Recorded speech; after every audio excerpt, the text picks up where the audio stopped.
Plymouth Argyle have a new name to chant as one of their lesser known players, Kante, has really stepped up in the recent fixtures. One of their lesser known players. The guy that led us to the Premier League last year and has been my top scorer 2 years in a row. And stepped up in recent fixtures. What, missing the sitter against Manchester United? EA, this is a good idea, but it's a terrible execution. What's going on, guys? And welcome back to another episode of the RTG Career Mode. It's episode number 18. There's loads to get through today, man. The rest of the transfer window, 7 mil under budget. We should make 1 or 2 more signings with our small squad. More games in the Premier League and the EFL Cup against MK Dons too. So, just loaned out our Indonesian youngster, Ginting. Very low overall, but his potential, if I recall correctly, was really high. So, hopefully, quick growth there. You look at the team, and again, 7 mil around that with wage budget considerations in the budget right now. And the big problem is the depth. Very little squad depth. Only 1 player in the resis. We can barely make a bench. And so, no doubt about it, we will need to make at least 1 or 2 signings today. But we'll dive into this. Our first game today on the back of the loss at Old Trafford, taking on Ange Postecoglou's Tottenham Hotspur. First Premier League game ever at home park. And I'd love at least a point in our first game in Devon in the top tier. We've got such a tough start to the season. Our opening 5 fixtures are against 5 of the top 6, the traditional top 6. So any kind of win we could get would be a massive, massive scalp. First game at home, Spurs. Come on, the Pilgrims. Yeah, this might be the toughest start to a season I've ever had, you know, in terms of the fixture list. Definitely as a newly promoted side. I mean, come on, you're facing 5 of the top 6 in your opening 5 games. The only team we're not facing is Liverpool. I mean, that's an incredibly tough start. So, yeah, a win in any of these 5 fixtures would be welcome. But what I'm fearing is 5 straight L's. Barely any goals scored and a chaotic goal difference to start the campaign off. That is not what we need as Brennan Johnson opens the scoring, but is definitely a possibility. 7 minutes in, it's already looking bleak. We definitely will need a new centre-half as well, because as we mentioned, there's only 2 official ones here, and Albi Blackburn and Obispo. Whoa, that's like one of my free kicks from KDB. But yeah, we need at least another centre-half. We've got Darko filling in. He can fill in there, but he's not. Oh dear. Right on cue. He's not really adept for that role.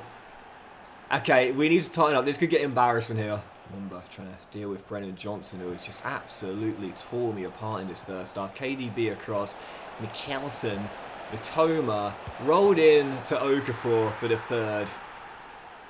I am getting carved open more easily than a Christmas turkey. This is embarrassing. This could be 4, it will be 4. Obispo beaten, rolled across, Johnson for the hat-trick. Not the ideal start to the season. 5 goals conceded, none goals scored, 0 points in our first 2 games. Right. Welcome to the Premier League, Plymouth. The worst part is, it could have and probably should have been even worse than that had Hazard not made a couple of saves towards the end of the first half, made a couple of decent ones. Okay, alright, well, no doubt about it. I said we need a new centre-half. Yeah, I'm not waiting any longer. Let's bring one in. And the one I was actually going to bring in has just gone. That's Daniel Amati, who's been signed by Steaua Bucharest.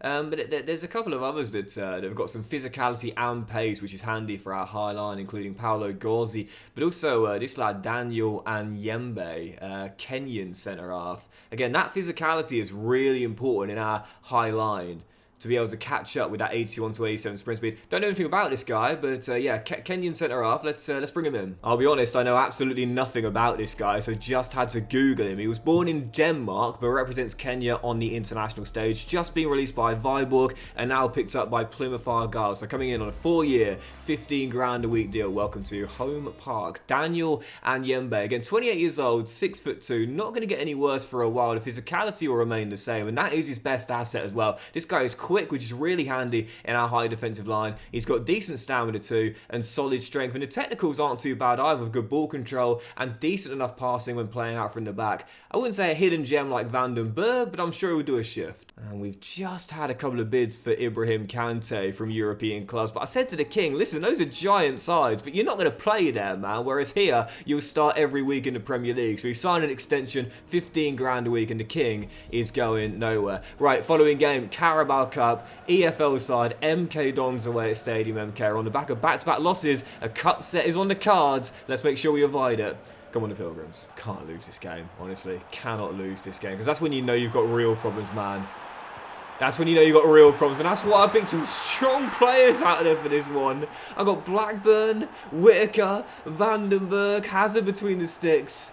I can't lose to an EFL side, but I'm a goal down already. I don't think it'll be long before we start hearing the chants of sacked in the morning. Listen, you know, this is our third game of the season. And we've only had 2 league games. As Randall's going to try his luck and score an absolute belter to give us the leveller. But, you know, sooner rather than later, you've got to put a stop to poor form. And I do equate that to a lot of things in life as well. When you start to notice that bad habits are beginning to creep in, you're starting to underperform, results aren't going your way, you've got to put a stop to that ASAP. And listen, to get a little personal, the past week, I noticed I was starting to fall back in some of my old habits. And I realised that's got to stop. I've got to put a stop to that right now, because the longer I allow it to go on and say, oh, well, it's only been a few days, only been a week, quickly a week comes 2, then 2 weeks becomes a month, then a month becomes 3 months, and before I know it, I've totally destroyed everything. And Plymouth have got to feel the same way. Back-to-back losses, okay, that's bad, but it's got to end now. You know what it's like. I know what it's like. We all do. Come on, we all have these moments of weakness where we start to allow the situation to get away from ourselves. And we all know it is so much harder to get back to doing the right things when you've allowed it to linger for so long. The quicker you put a stop to it, the quicker you put an end to it, the quicker you can start to sort it out. It's going to be free.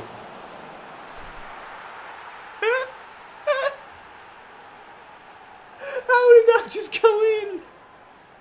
I thought the keeper was going to come out, he stayed on his line, but it still went in. And I'll be honest, when that MK Dons goal went in, there was a part of me that was really starting to feel nervous. Thankfully, it turned the game around quickly and comfortably made it through to the following round. Still, it might be simple enough to beat an EFL side in a cup, Doxy boy, but now try this one. Arsenal away in North London as we get back to matters in the Premier League and hopefully get our first goal, if not our first points on the board. As difficult of a start as it could have been, let's try and pull off a shock result here.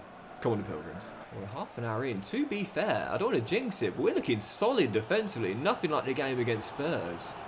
Trying to keep that Arsenal front three quiet of Saka, Martinelli and Victor Gyökeres is going to be incredibly difficult. And right on cue, the first of the 3 I mentioned.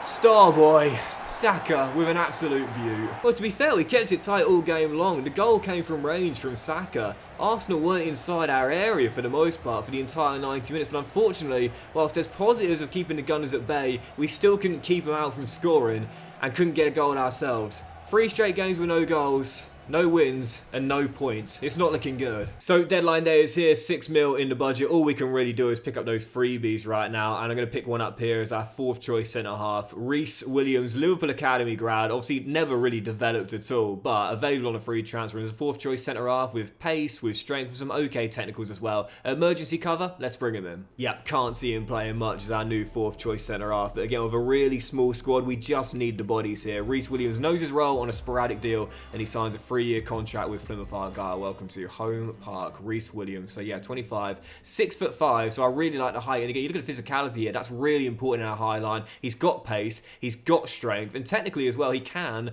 pass the ball too. So, I mean, not the worst centre-half in the world, so I'll take it on a free. Saying now all we really need is a backup fullback to come in. And to be fair, I found a couple on the shortlist. This American, Griffin Dorsey, don't really know anything about him, but I love the energy. And also James Bree as well. Ex-Luton, Southampton, Aston Villa fullback as well. I think I've signed him a couple of times before though, but I've never signed this lad, Griffin Dorsey. So with the theme of trying to sign players I've never used before, I love the energy. I'm going to go after the American. Let's bring him in. Yeah, probably our final signing of the window, but coming in on a 4-year, 15 grand a week deal. I never used him before. Excited to give him a go, and hopefully he'll be a decent backup for Tariq Lamptey. Welcome to Home Park, Griffin Dorsey. And again, at 27 years old, he's not going to get any worse for a while. And you know what I'm drawn to? It's that stamina. 85. You love to see it. Legs for days. And he's never going to run out of energy. Very important in our small squad. So I think that's it then. We've now got 4 players in the resis. I think that's probably us done for signings now. now. Yep, worst comes to worst, we can always just put players in the academy. And speaking of which, we'll have our first youth scouting reports of the season after this. The top deals on deadline day. Wow, Kubo to Atalanta for 101.2 mil. Xavi Simons joins Manchester United for 97.2 mil, and he's been replaced by Palacios from Leverkusen at the Parc des Princes. So deadline day comes to an end. That Fernandes injury, by the way, was just a bruise at the Emirates. And let's see what we've got in our first 3 scouting updates of the season. We picked up some gems last year from Honduras,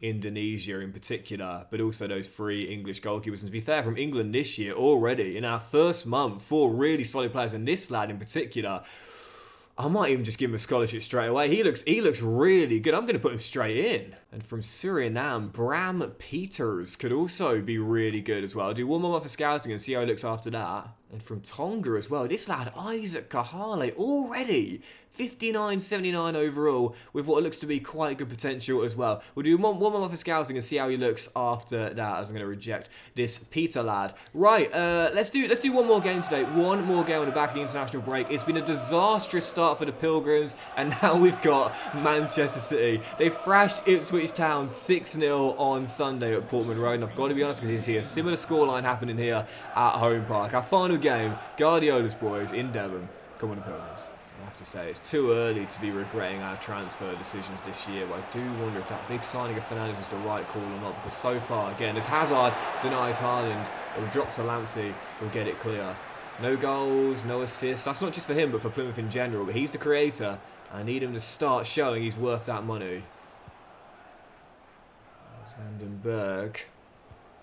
Finds Darko. There is Fernandes. And there is the creativity to find Whittaker. And Morgan tried to squeeze it in. And Man City all clear. Better though, much better from Plymouth. And still holding Guardiola's side with 32 minutes to go. We might still be searching for our first Premier League goal, but a point here. I mean, I certainly wouldn't say no. And a clean sheet as well. Albie, get up with him. And Vandenberg finds space. Mateus Fernandes, oh, what a chance. Savinho with Albie Blackburn on his heels. Tariq comes across to help out. Well in, good 2-man closeout. And oh, no, you can't make those mistakes.